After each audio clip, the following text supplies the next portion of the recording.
Hello, everyone, and welcome back to another episode of the Big Bros podcast. Welcome if it's your first time joining us. Episode 34 today, where I'm joined by my lovely friend and co-host, Ilan. How are you, mate? Not going to lie, mate. I'm a little bit stressed and just a bit burnt out with uni and whatnot. How about you? Yeah, look, no, funny you mentioned that, and we've been talking about this during the week, and I feel like I'm feeling much the same as well, and I feel like most people would be feeling much the same as well. It's kind of that pointy end of the year, whether you've got your uni exams coming up or, VCE exams, which have kicked off as well, and I feel like stress and pressure and academic pressure especially has, taken a toll on most of us. So, which is why we wanted to talk about burnout, because it's something that we're experiencing, and I think something that you're experiencing a little bit more than what I am. But yeah, tell us about how your week has been in terms of your burnout. Yeah, I suppose in my case, I'm working towards finishing my thesis, which has been a year-long effort of, where we've essentially had pre-collected data for a study, and you essentially help craft a study in collaboration with your lab. And that has a huge bearing on your overall undergraduate marks. And, in my case, I want to get into a postgrad position for psychology. So there's a lot of pressure to perform well, not just to get it done, but to produce a good quality bit of work. And there's only about a week left until it's submission, and there's a heap of stuff I still need to do. Definitely not in the position where I'm not going to sit here and preach, I made sure to prepare really well so I would avoid the stress before submission, because there were probably things I could have done better, but I think I largely did the best that I could with the knowledge I knew back, a few months ago when I started writing everything. But things can happen along the way. Things change. You might have to rewrite certain drafts. And here we are with a few days left before submission, and I have to write around 3,500, 4,000 words. And guess what? There's a motto I live by, which is the work will always get done. I was just going to say, you took the words straight out of my mouth, mate. And that's the thing. It'll get done because you're a diligent student and you've never not gotten the work done. But with that being said, it's that time pressure and that time constraint that still causes that stress and causes that feeling of burnout that you're currently experiencing, because there's so much to do in such little time. I mean, we are throwing that term burnout around. So what does it actually mean? Yeah, well, if we go by what Herbert Freudenberger, the famous German psychologist, defines it as, he defines it as a stage of mental and physical exhaustion caused by one's professional life, right? And this is pretty spot on to what you're experiencing, to what I'm experiencing. Your professional life being you're an academic student right now, and, you're feeling that mental and physical exhaustion by what you've had to endure so far for so many weeks for your thesis submission, but then also because of the time constraint, which we touched on, and the added pressure of that, which doesn't help at all. No, it doesn't. It doesn't help at all whatsoever. The thing with burnout, though, is it's not just that mental exhaustion, it's that physical as well. Like, you genuinely feel a bit more tired. Maybe in my case, it's because I'm not sleeping as much, because I'm just trying to work a little bit later and working a little bit earlier than I, should, for the sake of my getting everything done. But you do feel that physical exhaustion, that's for sure. Like, mentally, it's one thing, but when it comes physically, it's also another thing. So physically, have you been, when we think of those physical symptoms, it's things like, your chronic fatigue or headaches, or even just feeling like your immune system is taking a hit and you're getting a little bit sniffly when you might not normally. I've had a chronic sniffle, I reckon, for the past month, if I'm being completely honest. I can't say that the other things I've necessarily felt, I haven't really felt headaches or anything like that. But I think a lot of look, we did an episode at the very birth of Big Bros about the importance of balance. And here we were preaching about everything. We also made a good mention, which is there's going to be times where to perform, you need to sacrifice some of that balance. Yeah. And I think I've gotten to that point now where I've had to cut down on things that I maybe deem as necessary for my mental health, like seeing friends as much. So I'm not seeing as many friends at this moment in time because the priority of getting something done outweighs the potential, outweighs me seeing friends, right? Yeah. And I think, there's a week to go. And that's for me, whenever something is difficult, whenever you're working towards something really difficult, and you're sacrificing a lot of things, I think there's a time and place where I'm not saying you should, but if you have to sacrifice certain things for the good of a greater goal, it might be just the decision you have to make. In my case, I've neglected the shit out of gym. As you can see, I'm looking a little bit skinnier. I'm scared to look at my bench press after this. It's okay. You've got muscle memory. Yeah, you'd hope so. Otherwise, it's... I don't know. When we were writing show notes for this episode, one thing that kind of was on my mind is like, how would I describe burnout? And in my case, I would specify, I wouldn't say I've got severe burnout. I'd say I'm just stressed. I'd say the nurses who were fighting, during COVID, they were the ones who were facing, utter burnout. Yeah. So I'm not even comparing the burnout I have, if you even want to call it that. I have more of like a lot of stress, maybe lack of self-care, and just a culmination of trying to perform in a short space of time. Fair enough. But at the same time, we'll dive into what the stages of burnout are.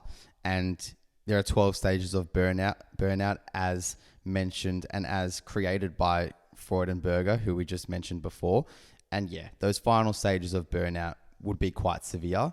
And you nor I am probably at those final stages. Tell us about your situation, because you gave a very lovely rundown of what I'm facing. What's happening for you? Yeah, well, for me, it's coming to the end of my physiotherapy undergraduate degree. And with that comes a lot of final placements, which is a lot of fun. And it's where you do a lot of your learning and you really get a lot of your knowledge. But I've been going 10 weeks straight of placements, plus 5 weeks prior of that was theory blocks on campus. So 5 weeks of being on campus most days of the week, cracking on with assignments and more learning and exams. So that's 15 weeks in a row of just, theory into placement, into another placement. And then I've got another 5 weeks after my final placement where I will be spamming on the computer this project that I have to get done for the final completion of my degree. So it's a big 20-week block of just constant work and work and work and work. And look, this isn't to say that I'm not cut out for work or you're not cut out for work, because I feel like we definitely are cut out for work. We're very busy people. We're diligent students. We do our jobs on the side as well. So it's not to say that we're not cut out for this working lifestyle, but what it is like as a student, and for anyone listening that is a student, it's the more so the feeling of that, like, there's always something more to do. So like if you have your placements during the day or you've got uni during the day, and then you've got maybe your side job, that you have to crack on with at nighttime, plus any social events or extracurricular activities, those are all things within your day. But then as a student as well, you've got those added things you might need to be doing, whether that's added homework or added things for, your supervisors or your educators, or in your case, you're doing a thesis, right? So there's always more you feel like you need to be doing because the word count's there, and, you might go to sleep at night writing 500 words, but there might be another 200 that you wish you could have gotten done. Fuck me, you just actually, if you went into my mind and, retrieved some information and grabbed it out. You essentially, sorry to interrupt, but it's such a true point. I had to butt in here because that's a common struggle, is making that judgment every night whether, okay, do I write 200 extra words now that may be a little bit lackluster given I'm exhausted, or do I wake up a little bit earlier tomorrow, maybe by 15 minutes, preserve my sleep tonight, and potentially even produce the same 200 words with a better quality and even better efficiency. And something that I've done in the last few years, and this could be something where I've promoted more balance, is I try not to work in the evenings. Yeah. Like I will not, even no matter how stressed I am, unless I'm really screwed the end of this week and I need to pull an all-nighter, which I never have, and I don't think I will, because I trust my ability to get it done within the day.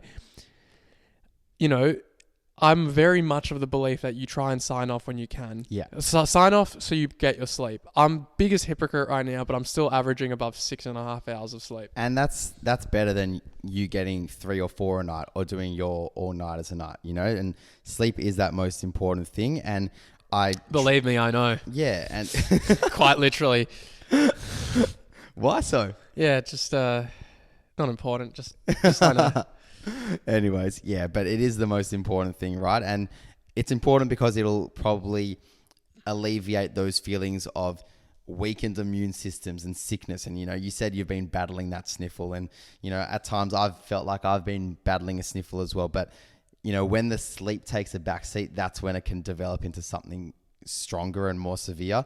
And then that can really knock you back. And I think that's when the next stages of burnout might become more, presentable and to your lifestyle, because once the sleep kicks in, then, once the lack of sleep kicks in and then the added sickness on top of that, that's when, like, I know from talking in past experiences, that's when the added mental fatigue and the low self-esteem and the low well-being kicks in. And that's when the later stages of burnout take place too. If we're going to categorize things to sacrifice, and obviously this has now drifted more into an episode about balance, but I think these things are actually strongly tied. I feel, in my case, I'm happy to sacrifice time with friends, exercise, even hobbies, before I am happy to sacrifice sleep. Sleep is the holy grail of, even if I am hating life, if I get a good night's rest, and this better than anyone else because you've been, these tight, fixed, rigid schedules where you had, your placement and you got theory, sleep is going to make or break your next day and the leading weeks. Yeah. And that's something I still, no matter how stressed I am, I'm really not going to try and sacrifice that, because that will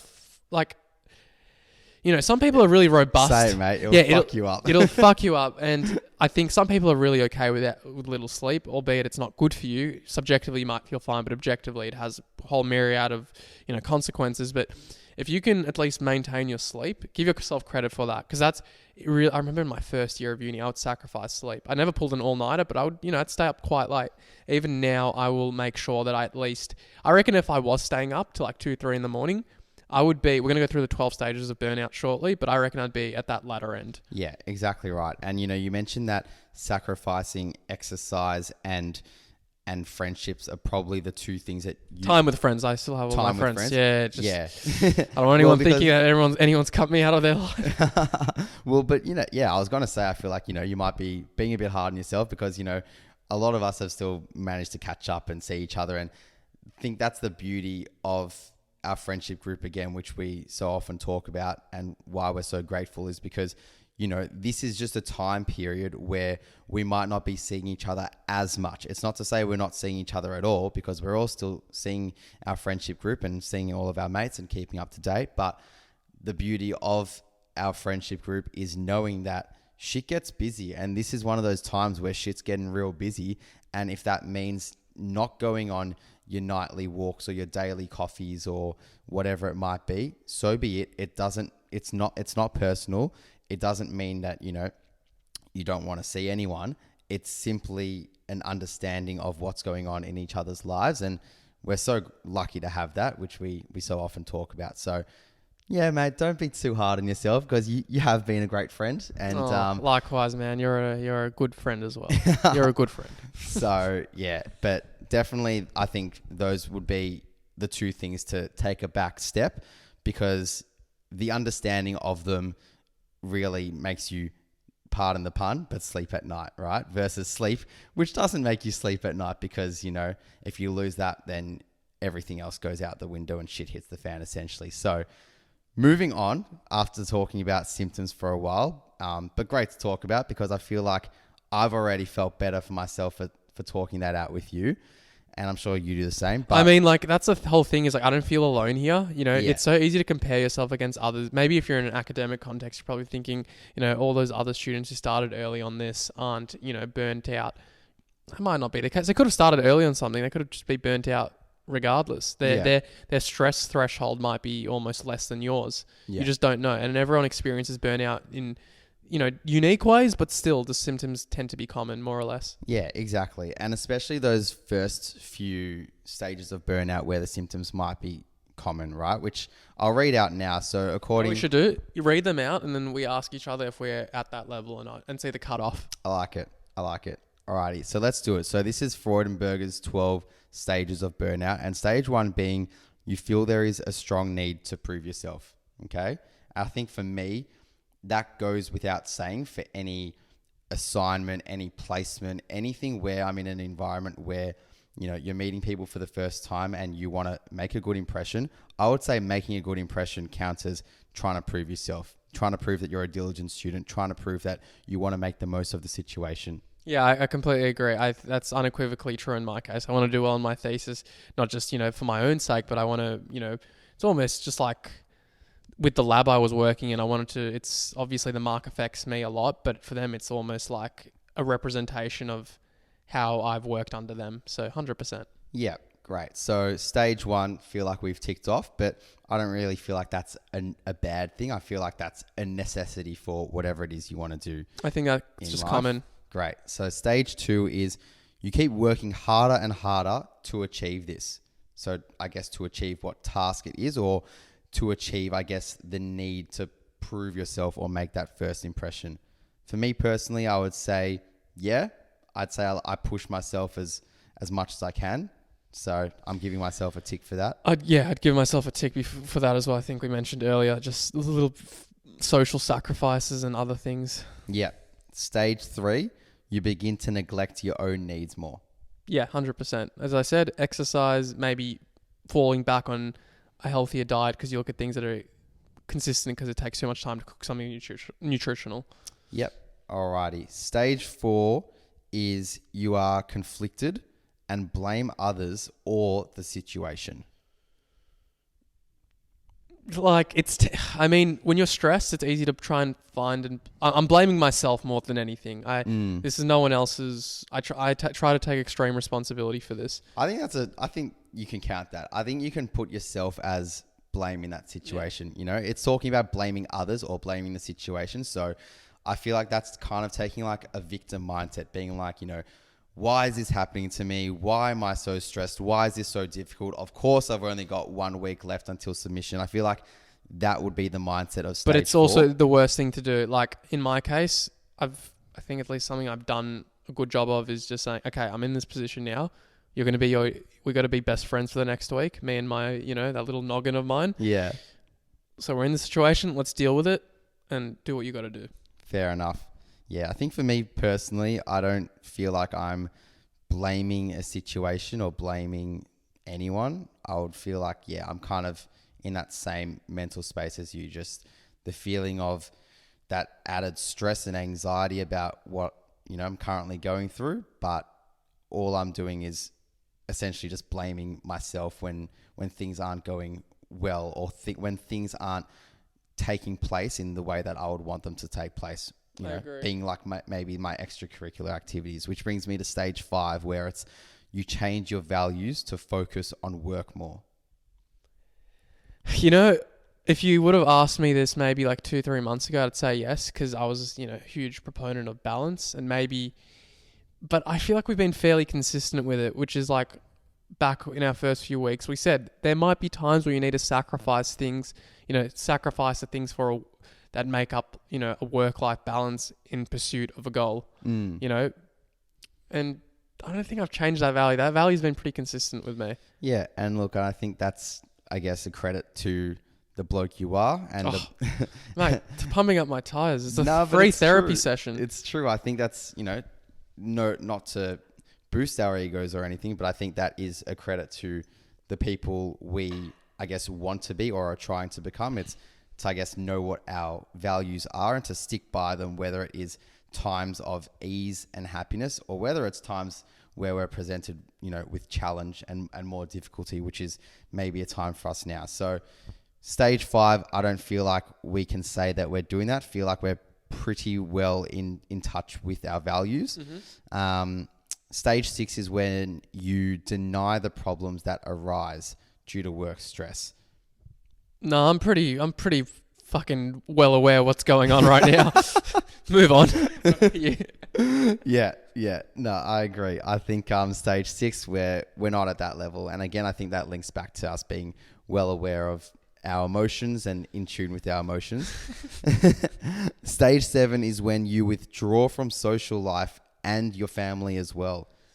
Look, as much as I said that, like, I may reduce my time doing the things I love with my friends. I still haven't withdrawn. I'm still speaking to them most days, so can't say I've withdrawn. I wouldn't say you've withdrawn either, would you? Nah, and look, I think we're getting to the stages of burnout now where they're probably not going to be relevant to what we're experiencing. I feel like, from these stages of burnout, maybe we're flirting around stage 4, stage 3, maybe more so stage 4, where we're blaming ourselves at times in the situation. So, what's the next 4 steps? Because then I want to ask you a question after. Yeah, so we'll move on and say the next stages, which don't apply to us, but might apply to some of you listening perhaps, which is stage 7, where we just mentioned you withdraw from social life and your family as well.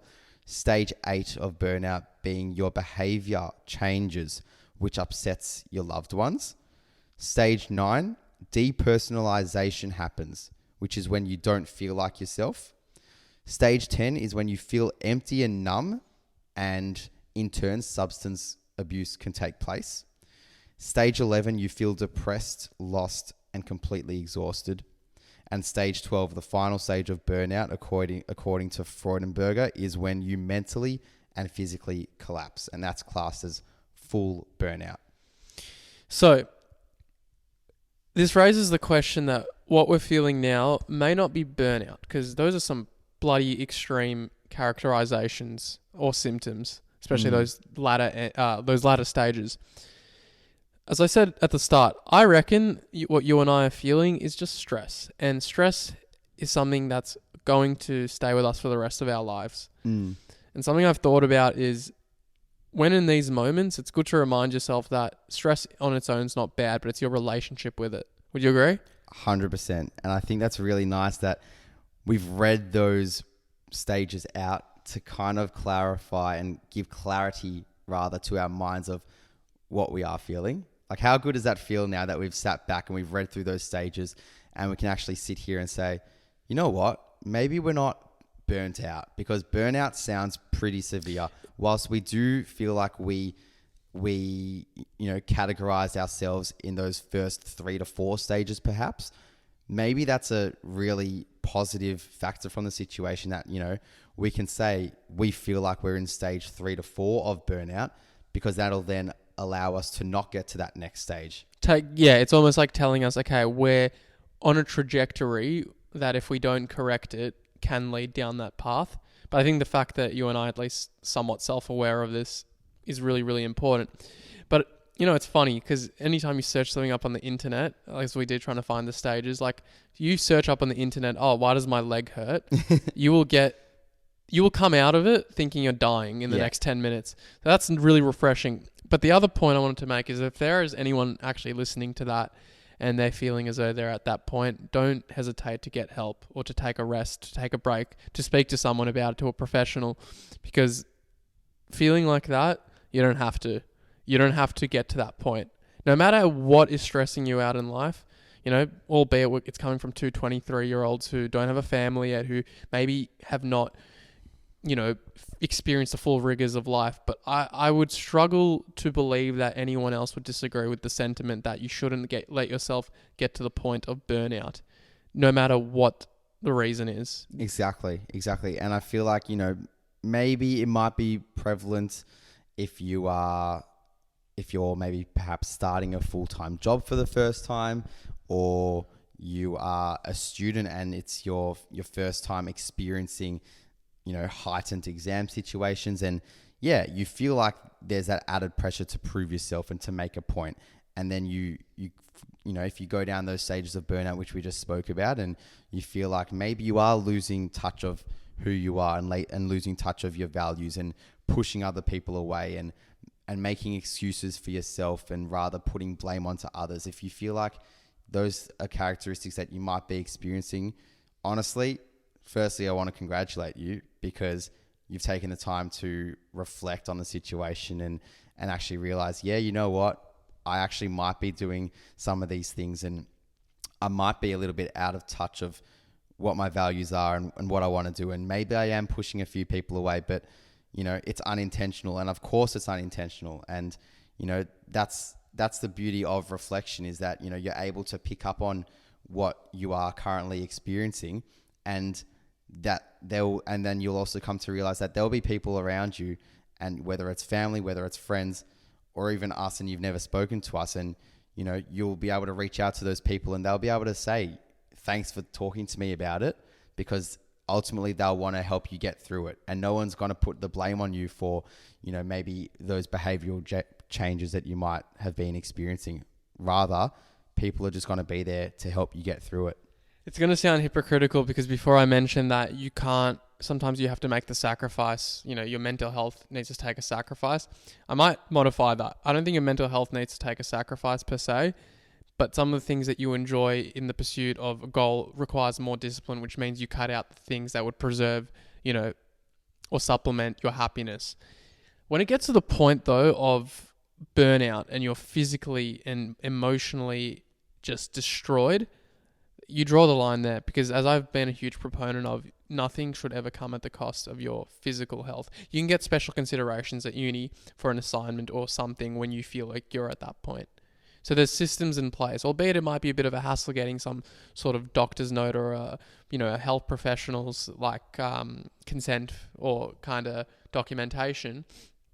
There are systems in place to ensure that you can do what you have to do without that taking a physical toll.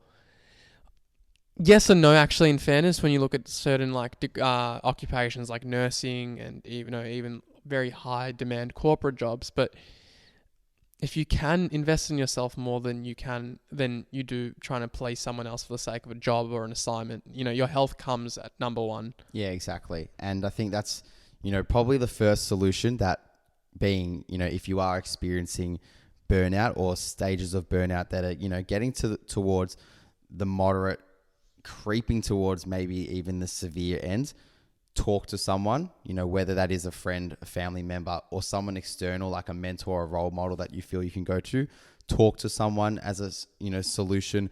Reach out for maybe professional help, and then maybe for other solutions as well, if we want to dive into that. Maybe learn to say no to some things as well, because you might be someone who is a yes person, and I know that I fall into that category oftentimes as well. Like, I want to just be involved with as many opportunities as I can. I want to, say yes to everyone. I want to do as many things as I can. And sometimes saying no is something that I struggle with doing. And that might be you as well if you're listening. Maybe you're a really active person and, you love socializing, and it's something that was probably more around and prevalent in your early 20s, when you've got all of these extracurricular activities, parties, nights out, celebrations, that saying no might be really difficult for you. So be selective about taking on new commitments or saying yes to certain social events, because maybe that is a factor playing into your burnout. Yeah, definitely. I think also you can take proactive steps. If you're not in a position where you are burnt out now, but you think there might be potential for it, get a pen and paper and literally start strategizing time management. For example, finding ways where you can prepare for the worst, so you're not in a position like I am, right? Even though I did prepare, but things can happen along the way. Yeah. But at least you give yourself the biggest chance of prevention, being proactive, knowing that, okay, if I get into a habitual routine of eating clean and gymming, it's going to be much harder for me to get out of that routine, because that's what I'm used to now. If that's something I'm used to, then I'm naturally going to be able to fit things around it.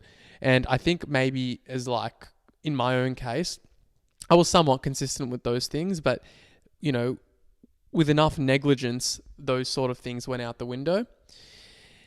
With that being said though, I think another thing that is really, really important is the ability to let yourself have a break. Yeah. Taking a break, there is nothing wrong with it. Something I do to take a break, and this is going to sound really, really small, is I'll literally turn my face away from the computer and take a few deep breaths and try and do some form of mindfulness and do some sort of body scanning. Now, before you start thinking, is this taking you 10, 15 minutes to do?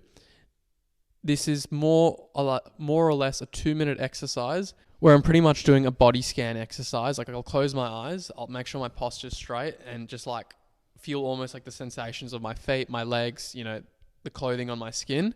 And then no matter how stressed I am, it's not going to solve my problem, but it just tends to increase my focus for what I need to get done after. And I'm a little more robust, I feel like, to negative emotions. So meaning if I'm really stressed about something, which I am now, I'll take a few deep breaths. I'll do like 2 minutes of mindfulness, and then I'm more focused. So when you're more focused on something, you're less stressed. Yeah, I like it. I think that, that's actually reminding me of another thing that people often talk about when it comes to, I think, office jobs specifically, is that 20-20-20 rule.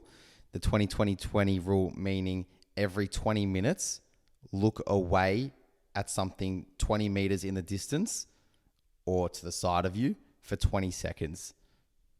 I've never heard that. rule. Sounds good. I might have to look it up. So the idea is that you just keep yourself, almost like it's like a balance sort of thing. It's a balance thing, and it's going to allow you to, I guess, retain more information, be more alert, be more focused on the task in front of you. Because how many times will we sit at the desk, and you would know this fully right now doing your thesis, and you're researching articles or you're writing up words, and you find yourself like maybe getting the sleepies or just losing concentration.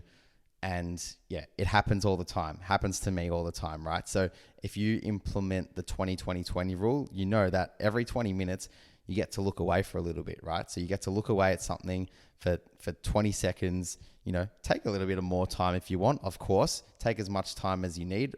With that being said, not being an excessive amount of time, but something within reason. But it's just a nice little indication, a nice little tool to implement the 20-20-20 rule. So every 20 minutes, look away at something 20 meters in the distance for about 20 seconds. And that'll allow you to re-engage again with the task at hand, stay focused and retain more information, and probably be more switched on with what you're doing in that moment. I really like that. It's so good. We're all about little practical tips at Big Rose, and I think that's a really, really good one. Something that I think would be cool to end this podcast with is like a memo that I tell myself, which is this too shall pass. And it's a great reminder to tell yourself that, pain is temporary, this too shall pass, because the reality is you face situations before where you've been really stressed that may have led to burnout. And even if it did, it probably did pass. And knowing that you've experienced that before, and that if you're experiencing it again, you can draw a similarity between past and present, which is you're able to overcome it. And that should give you a lot of confidence and a lot of strength. And it should also remind you that things will be okay. I love it, mate. That's a beautiful way to wrap up today and this week's podcast. So if it's your first time joining us and you've enjoyed what you've heard today, chuck us a follow, join us on this journey, because we're all about self-improvement here, and hopefully you've taken something away from this. And if you have liked, flick it across to a friend. Maybe you've got a friend in the same boat as you right now. They're experiencing a little bit of stress, anxiety, maybe potentially some burnout as well. So flick it across and let's help everyone grow around us, right? Agree, 100%. And for any of our VCE students who are about to start their exams, I promise you that ATAR is not the end of the world. No matter what happens, look back at this time as a time where you're able to try your best, and whatever happens, I'm telling you, in the next 2-3 years, it's not going to matter. If you want to get somewhere in life, you'll be able to. Exactly. It's all up here, and it's all within your ability. Just put your best foot forward, try as hard as you can. And as cliche as it sounds, it's cliche because it's true, right? So listen to your mother when your mother says, just give it your best shot, because that's all that really matters. And we're just here to reinforce that. Correct. Lots of love, guys. Take care. Happy Tuesday.